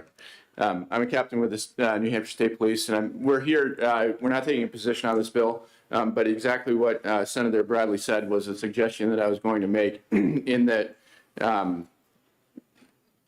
law enforcement would be included, as in it could be law enforcement or the medical examiner or the county attorney that somebody makes a notification to. I think that would be a more accurate representation of how a case may come to be notified. Law enforcement does contact medical examiner and county attorneys now when they're notified of deaths. Another thing that you may want to consider is, I spoke with the medical examiner's office briefly about this bill, and there are some situations where either a retirement facility or some other medical facility where a death may take place, and when the medical examiner follows up with for a cremation or something to that effect, they may discover that an attended death was actually caused by something else that wasn't noticed at the time. So there may be some, as far as those facilities, or make some allowances for some other situations besides just any person is required to notify, or they're in violation of the way it's structured right now. Okay. Thank you very much for your testimony. Are there questions from the committee? I just want to make sure, when you talk about other circumstances, are you talking about allowing more time? Or I'm really not sure exactly what you're asking for. Well, I think that there may be some situations where whether it's a medical facility or a retirement facility where an attended death takes place, and really the person to talk to would be the medical examiner on this. I made a phone call. I had somebody make a phone call for me yesterday, so I don't have all the details, but there were some times where the medical examiner was concerned that you may run into some situations that, somebody may actually be in violation of this under a normal circumstance. Okay, thank you. Any questions? Okay, seeing none, thank you very much. Thank you. Are there any other members of the public that would like to speak to Senate Bill 76? Okay, seeing none, close the public hearing.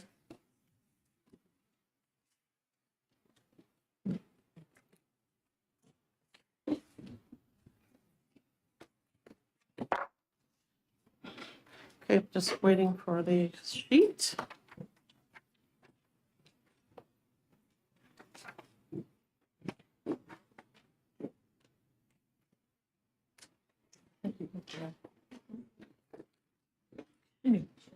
We're going to go ahead and open the public hearing on Senate Bill 117 and recognize the prime sponsor, Senator Fenton. Good afternoon, Senator. We apologize, we're a little behind our time. That's so thank okay.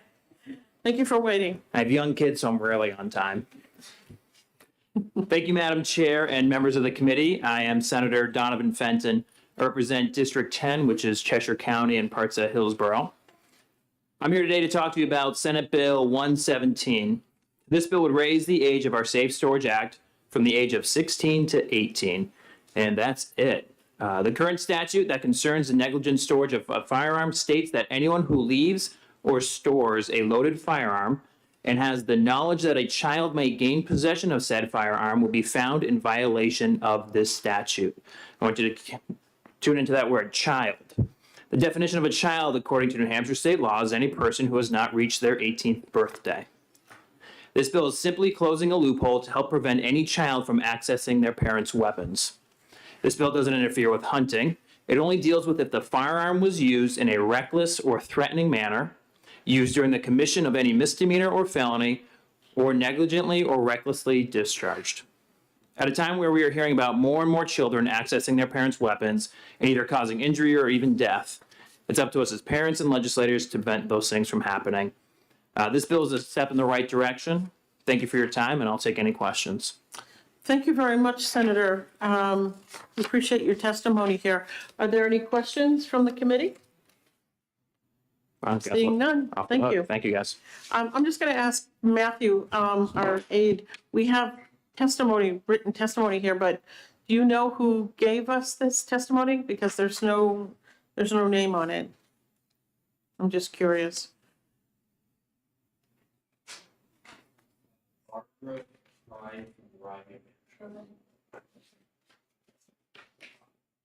Okay. Thank you, Matthew. Okay, the next person we have is Senator Altshuler.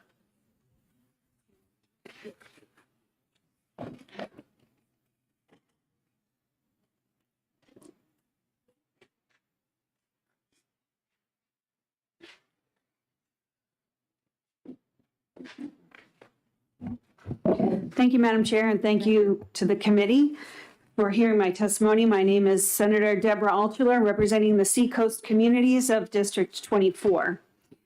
I want to begin by providing the language currently in statute and highlighting a short bit of it. Number one, nothing in this section about shall be construed to reduce or limit any existing right to purchase and own firearms or ammunition, or both, or to provide authority to any state or local agency to infringe upon the privacy of any family, home, or business except by lawful warrant. Every year, 340 children in America under the age of 18 gain access to a firearm and unintentionally shoot themselves or someone else. 4.6 million American children live in homes with guns that are both loaded and unlocked.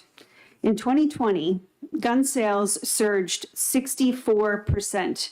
And this rise, the number of unintentional shooting deaths by children, was 31% higher in the 7 months between March through December of 2020 than during the same period in 2019.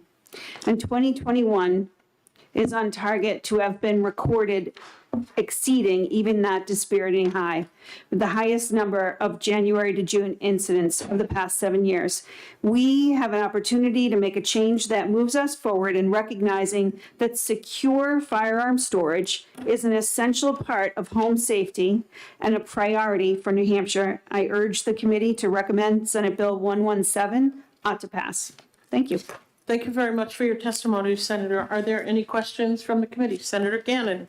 Only because I've just read section 650C1, and you probably read it more times than I have. So if a parent had the gun in their, they're in their bedroom and they unlock it every night, and then the child comes in at night, would they be negligent for leaving an unlocked gun in their bedstand? A lot of people sleep with their guns next to them or nearby, unlocked. So I would draw your attention to section 3. Any person who stores or leaves on premises under that person's control a loaded firearm and who knows or reasonably should know that a child is likely to gain access to the firearm without the permission of the child's parent or guardian is guilty of a violation if a child gains access to a firearm and subsequently the firearm is used in a reckless or threatening manner, is used in the commission of any misdemeanor or felony, or the firearm is negligently or recklessly discharged. Any person who violates that paragraph shall be fined not more than $1,000. So it's already in statute. I just want to restate my question because I do read it, but are you saying that a parent? I'm not making any assertions. I'm just presenting our statute as it stands. Okay. Perhaps you can ask I will. Thank you. for further clarification, but that's what we have. We just want to up it to 18. I'm with you. Excellent. Okay, Senator Abbas has a question. Thank you, Madam Chair. No, thank you for your testimony. Thank you for taking my question. There were some statistics that you presented to the committee. Is there any, in those stats, are there any distinction between how many of those involved 16 and 17-year-olds? Specifically, Yes. I don't have that breakdown because most, the default is that children are under the age of 18. So that's where the statistics are taken from. Thank Follow up? Oh, okay, we're good. Thank you. Are there any further questions for Senator Altshuler? Seeing none, thank you very much, Senator. Thank you very much. Okay, I have 3 individuals from the same organization. Well, excuse me, 2, I should say. Lorraine Whittington and Liz Boucher. If the 2 of you would like to come up together to offer your testimony, or would you prefer to go individually?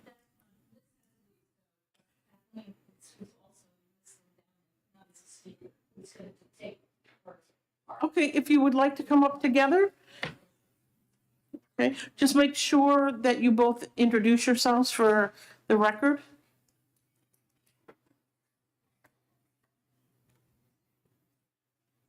I do this. Hi, my name is Kathleen Slover. I live at 346 Richards Ave in Portsmouth. I'm a volunteer with Moms Demand Action, and I'm here today in support of SB 117. 10 years ago, all of us were glued to the news coming out of Sandy Hook Elementary. And in those past 10 years, volunteers like me with Moms Demand Action have one goal: to reduce gun violence. A national study revealed 4.6 million minors in the U.S. live in homes with at least one loaded, unlocked firearm. In many cases, parents may be unaware that their children are able to access the firearms on their own. Studies show that over 80% of suicides by children, that's 18 or younger, involve a gun belonging to a family member. And 3/4 of school shooters acquire their firearm from the home of a parent or a close relative. Research has also shown that the risk of self-inflicted firearm injuries and unintentional shootings among youth is higher in homes where guns and ammunition are not kept locked. Estimates suggest that if half of American homes with children and at least one unlocked gun switched over to locking all of their guns, a third of youth firearm and suicides and unintentional deaths could be prevented. Protecting children from harm is our responsibility. It's an adult responsibility. Child access prevention laws that require adults to secure all weapons for minors at home, like New Hampshire's, help to reduce childhood gun violence. They are an example of the kind of gun sense legislation we support. Expanding the meaning of child to include those up to age 18, and believe me, I have an 18-year-old at home, still a kid, actually he's 19, scary, will expand the positive impacts of New Hampshire's child access prevention and is a step in the right direction for all the children of New Hampshire. So we urge you to vote yes on SB 117. Thank you so much. Thank you for your testimony. Thanks. Hi, my name is Lorraine Whittington. I'm also a volunteer with Moms Demand Action, and I'm also here to support SB 117. That 10 years ago, I was a school teacher finishing up my career. I remember Sandy Hook vividly. Earlier that year, I had my students in a lockdown. Not knowing what was happening, I considered how I could throw my body over as many of my students as possible before the door broke open. Fortunately, the person with a gun near our school was apprehended before I had the chance to find out if I could do that. Every day, though, teachers, students, and parents still live with that possibility. But school shootings, although they get much of our media attention, are only a small threat to our children when it comes to gun violence. The statistics that Kathleen just went over on unsecured guns and minors suggest a direct link to the high incidence of unintentional deaths and injuries among minors. We know unsecured guns are often easily obtained and used in teen suicides. Keeping guns out of the hands of minors under 18, as SB 117 proposes, can help prevent these kinds of tragedies. Gun violence in a young person's life does not only mean injury or death. All the students in my room 10 years ago, and in every classroom lockdown since then, young people who survive school invasions or attend a party where a firearm prank goes terribly wrong, every teen who loses a friend to suicide, every single minor who survives gun violence like this is just that, a survivor. We will not, whatever we do, prevent every incident of gun violence for minors. But as adults, we need to take action whenever we can do something to prevent it. I urge you to take action and vote yes on SB 117. Thank you very much. Thank you very much for your testimony. Are there any questions for either speaker? Senator Gannon. Just it was really from an earlier speaker, but you might have the number. The gun suicide increase is 61% in New Hampshire. Do you know the number? Is it like 1 went to 3, or is it a large number? I mean, any number is too many. I just didn't know. I don't know that number, and I hope no one else gets to know it intimately in the future. Okay, thank you. Yeah. Any further questions? Seeing none, thank you both very much for your time and your testimony this afternoon. Thank you. The chair will call Elaine Kennedy.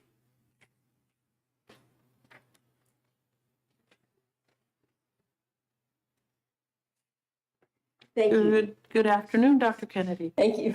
I am Elaine Kennedy from Northampton, pediatrician, 48 years, still work as a trainer for young pediatricians in Madagascar, part-time, back and forth. So I'm speaking in support of the bill, and I certainly support everything the people with the statistics have said. I also want to strongly express thanks for legislatures and legislators when they pass bills that protect children. The first child restraint law was passed in Tennessee in the late 70s, and I was a pediatrician lobbying for it. The other states followed very rapidly, and we have saved many lives. The most important change when these child restraint laws were passed was in helping families understand how they should protect their children. All parents want to protect their children, but they are poorly informed and don't know what they really need to do. Cultural norms are what most families use when they think they're doing the right thing to make their decisions protecting their children. Within a very few years of the passage of the child restraint laws, the cultural norms in our country had changed. You know, children were no longer in mom's lap, children were in car seats. Many, many lives have been saved. The presentation of how much this actually worked hit me in the face and caused floods of tears. Last September in Madagascar, I met a beautiful 6-month-old baby of a colleague. 4 hours later, the 2 physician parents and the baby were in a car accident. The baby died 3 days later of a brain injury. Mother had massive scars. The father had a broken femur.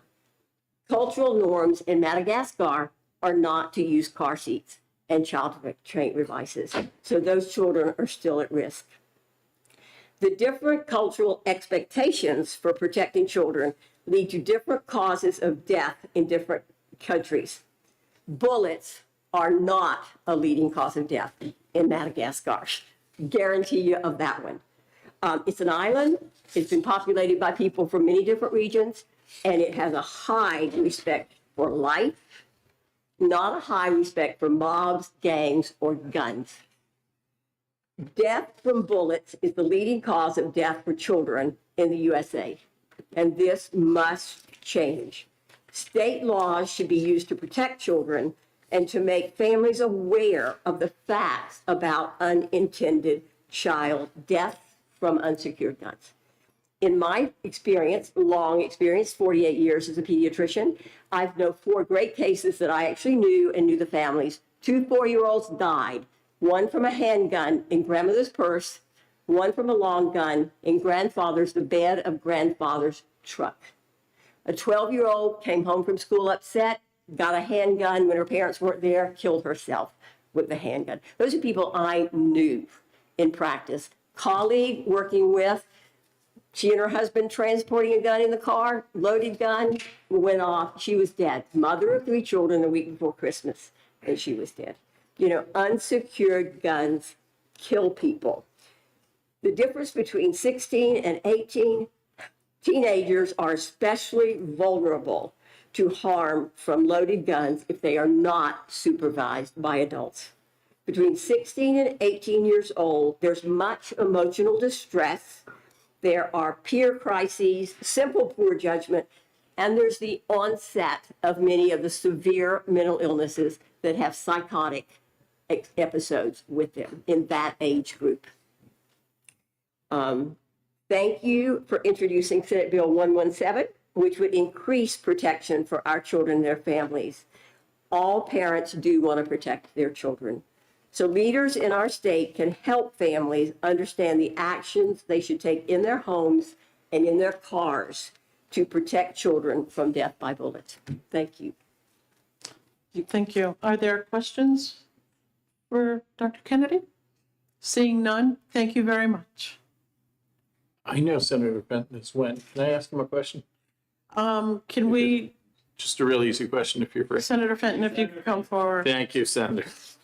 I did read the statute that I was talking to with Senator Altshuler. I have it in front of me, yes. And so a parent who thinks they're protecting their family and has, you know, they put the kids to bed, they have, I thought it was a little vague.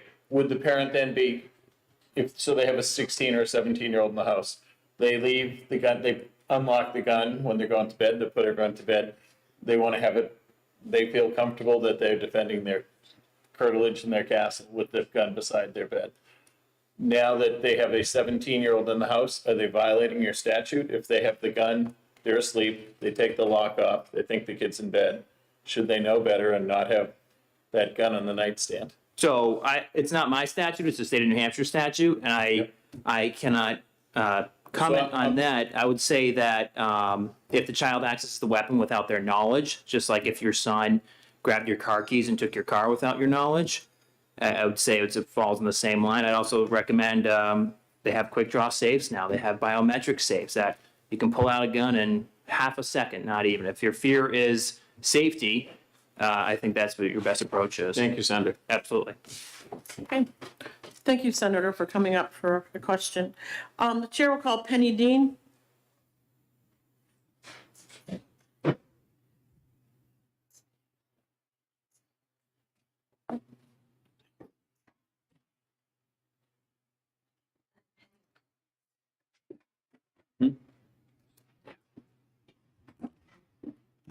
I'm Penny Dean from Concord, New Hampshire, and I oppose this bill. And I would like to see this biometric safe that you can access in a half a second. I've looked at a lot of biometric safes, never seen one that quick. I've seen them fail. I've seen them, if you have too much lotion on your hands like I do in the winter, I've seen them fail to work. And in general, darn near quicker to call 911 and hope they apply sometimes. I can't tell you how strongly I oppose this bill, but I want to talk about three things. New Hampshire is different than other places, so what we haven't heard is about the 16 and 17-year-olds in New Hampshire. That's important, because what happens in California or what happens in Oregon, all those places are interesting, but we live in New Hampshire. That's number one. Number two, if you look at any data from the CDC, here's something you should very carefully remember. Until, unfortunately, President Trump decided to allow the CDC to do research again regarding, quote, firearms and firearm deaths, there were a period of several years where the CDC was prohibited in their budgets from doing so. You ask, well, why was the CDC prohibited? It's called dishonesty. One year, all the firearm deaths of children and others increased dramatically. And there were a lot of people like me that looked at it and said, why is this? Why is this? Well, the CDC in their deepest footnotes all of a sudden had recategorized children of those up to 19 years old. So it was explained by a lot of inner city gang warfare. So when you look at CDC data, you have to be very, very careful and look at the footnotes, because most people in this country do consider 18 adults, and up to 19 years old, 18 to 19, they don't consider them children. And all I could think of when I found that out, if I ever did that type of slip of the words and slippies before any court that I ever appear before, I'd be fined for dishonesty. They would find that disingenuous, not to point out that major change in definition. But the larger issue I have to ask is, what problem are we trying to solve? I don't think New Hampshire has a problem. I don't think there's a need to solve it. But I think going back to what you asked, Senator, I think there is a problem when you go to sleep at night. Because when you go to sleep at night, there are some people who don't carry firearms on them every day that do open them from a locked thing at night, and they lay them wherever they lay them. What if they get a call out in the middle of the night that an ailing relative is ill and they're called to go to the hospital, that there's an accident, that there's a million things that can happen, and they leave the house? And that happens to all of us. And what if they forget and leave that on the nightstand? What if they forget and leave it open? Everybody puts it in a different place. And you have that problem. But I think what we really have an absence of is when people come before the Senate and the House and they say, I want a bill. We've heard proponents why we want this bill. We haven't heard anything about why we need this bill other than those evoked Sandy Hook. And those are people who hate firearms. Jeff Cooper had a word for it, hoplophobic.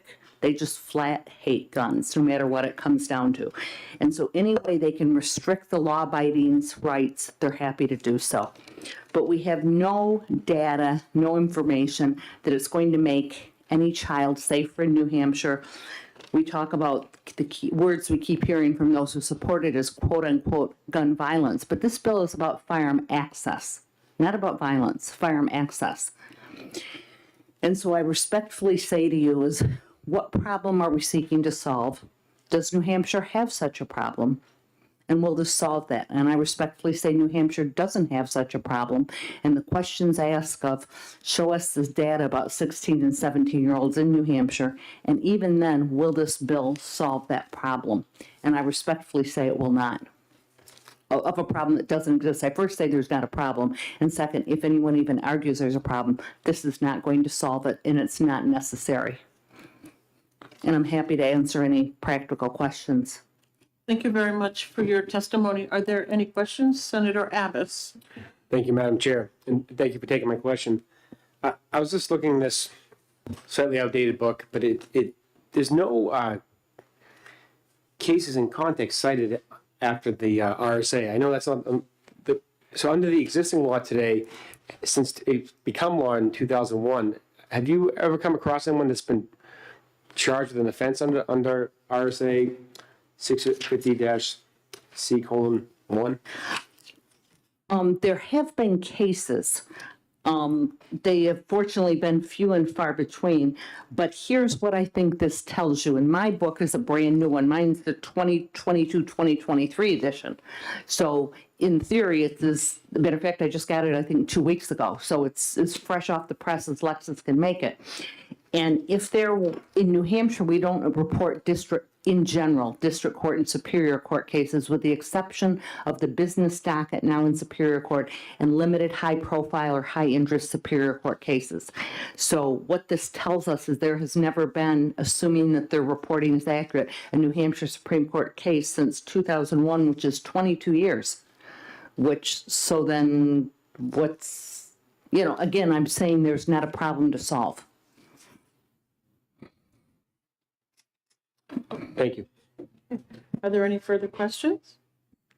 Seeing none, thank you very much, Ms. Dean. The Chair will call Dr. Joe Hannon. Good afternoon, Dr. Hannon. Good afternoon, Madam Chairman. Pardon my appearance today. I don't have any electricity and I couldn't open my biometric safe because the battery died and the power was out and I couldn't get a shirt and tie on, so forgive me. But my name is Joe Henn. I'm the Vice President for Gun Owners of New Hampshire, and I am speaking in opposition to this bill. One thing I'd like to say is this isn't about mobs or gangs or other dangerous individuals. This is about law-abiding parents and innocent young adults trying to change the definition of what a young adult is to something that it's not. To prohibit someone from being able to access firearms for legal self-defense is what this is about.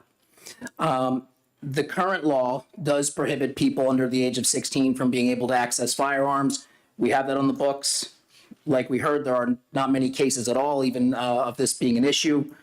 However, there are exceptions to this requirement. There are several exceptions. One is if a young adult has completed a firearms safety instruction by a certified fire safety arms instructor or completed a hunter safety course, successfully completed, this doesn't apply to them. So someone under the age of 16 can be around firearms that aren't secured in the home or wherever they may be where they're allowed to have them if they've done that. The age for needing a hunting license is 16. You can hunt by yourself at age 16 with this hunting certificate in New Hampshire. So a 16-year-old takes the course, passes the test, does the field day instruction. They can go out into the woods by themselves with a loaded firearm. Someone who didn't can't be in the home, apparently, under this proposed legislation unless there's an adult giving them permission. But also, if an adult, a parent or guardian of that child, that young adult, gives them permission, even a child under 16, they are also exempt. So it doesn't say that all people under 16 or 18 or this would even be prohibited. If they have permission, that doesn't apply. So I'll leave that to stew around for a bit. Another thing is if a child or a person obtains and discharges the firearm in a lawful act of self-defense of themselves or another, it also does not apply. But that also makes me ask the question, if it's secured and locked up, how in the world is someone who is trying to defend themselves or their younger siblings or other people in the house with a firearm, how they're even supposed to get it? So we have a law that says it's got to be locked up. But if you happen to be 14, 15, or up to 17, according to this, just under 18, according to this proposal, that person would have to break a lock or do something that is meant to prevent them from having it. So the law is already conflicting in that sense. We've heard a lot about cases about firearms rights. We all have heard of Heller and the more recent Bruin case, but the Heller case was about firearms storage, and it pertained to having the having that firearm being secured and locked and unloaded and even disassembled in the home. And it was ruled unconstitutional because it was not available for self-defense. Now, we already have it in the current statute that self-defense is a proper reason for someone under the age of 16 to have possession or use and discharge a firearm. So to increase that age even higher would just limit another group of individuals. Also in New Hampshire, the age of consent, and not just here, I had to look this up, but New Hampshire, Vermont, Maine, it's 16 for the age of consent. For driving, I have a 16-year-old son. He just turned 16 recently. You wouldn't recognize him. Last time he testified, he was about this big. He's my height now, sounds like me. He's driving. That is one of the most scary things I've ever experienced in my life, and we let thousands and thousands of people all over this state drive at the age of 16, unsupervised after they take their test and pass it. That is a privilege, not a right. And this is something that is trying to impose another restriction on what is already a right for people that are non-criminals and non-dangerous individuals. This bill proposes that the people are inherently dangerous individuals, like criminals, that should be banned from firearms, or people with mental illness who are prohibited, certain individuals who are prohibited from owning and possessing firearms. And I think that's very wrong. We've heard a little bit of testimony about some studies and different cases. There was a study in 2022 that was released that child access prevention laws and firearm storage results from a national survey in the American Journal of Preventive Medicine. They surveyed over 55,000 individuals from all aspects in the country, and they found that the results stated that in states where they had these particular laws that we already have, mind you, that were no more likely to lock firearms owners were no more likely to lock firearms than in the states without these laws. In addition, most gun owners reported not knowing whether they lived in a state with these laws.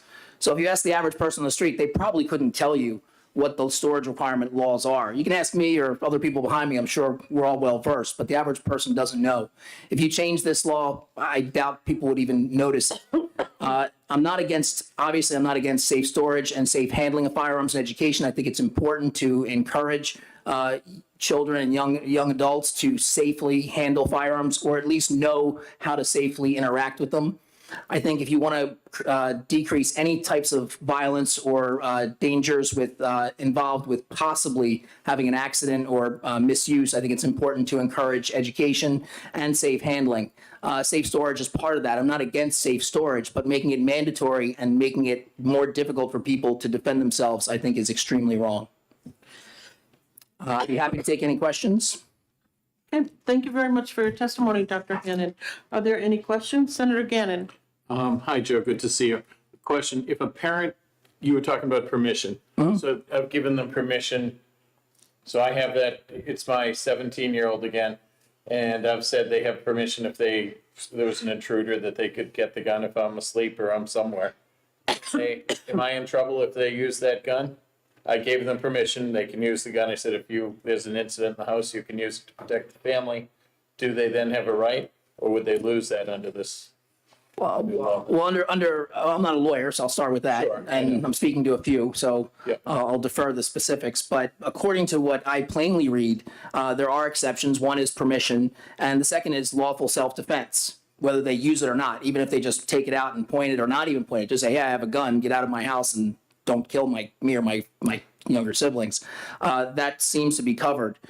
This would make the age, now someone who is 17 and 364 days, according to this bill, if it were enacted, that would still grant them that exception. But how are they going to get it if it's locked? I leave my 16-year-old son alone quite often now. I didn't do it so much when he was 13 and 14, and my parents left me alone at 9 and 10, and look how I turned out. But I'll leave that alone. But how is that person going to be? I assume he's a responsible person who can handle what's going on in the house if something would happen. I wouldn't leave my 8-9-year-old or even my 13-year-old daughter alone, unsupervised by herself and responsible for her own safety. And that's one of the most important things. At 16, we assume that our young adults are able to provide for their own safety. We let them drive on the roads. We let them go out into the world. And to do so, to prohibit that person from even being able to defend themselves in the home, I think is egregious. And I think now it's up to the individual parents. If you don't want your child or young adult to have a firearm at home, you know, I have a brother who's, I think he's like 48 now, 49. You know, I don't think my parents ever let him near a firearm. He lived at home till he was, you know, till one of them passed away. So, you know, it varies greatly. And I think that should be left up to the individual parents. And at the age of 18, they can go out and buy a gun. At 17, they can join the military with parental consent. That 17-year-old can join the Marines, the Army, go and do basic training, come home. Well, I guess that would qualify as a firearm safety course, but I don't know if it's approved or not. So we have to check that out. But the other thing is, I'll stop talking. You can keep going, obviously. Thank you. Thank you. Dr. Hannon, if you could furnish for the committee a link to that survey that you spoke about, if you could pass it on to our committee secretary, that would be terrific. Absolutely. Thank you. Okay. Are there any further questions for Dr. Hannon? Okay. Seeing none, thank you very much. Are there any other members of the public that would like to speak to Senate Bill 117? Okay, seeing none, we'll go ahead and close the public hearing, and we have concluded our business for the day. Thank you all very much. We